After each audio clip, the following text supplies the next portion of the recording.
Ooh, should we stock up this pond? We get 10 likes, I'll drop 10 goldfish in this pond. But here we are today to get some tadpoles. I don't know if you can see it from here, but there they are. I get some tadpoles and we are gonna make them a nice home. So obviously they grow into frogs for the back garden. There's some tadpoles.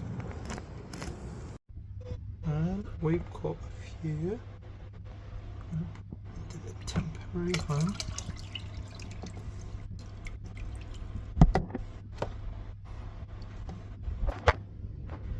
And they go. Here and here.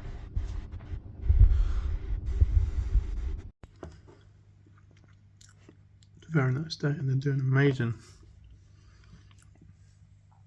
Very happy. Doing well.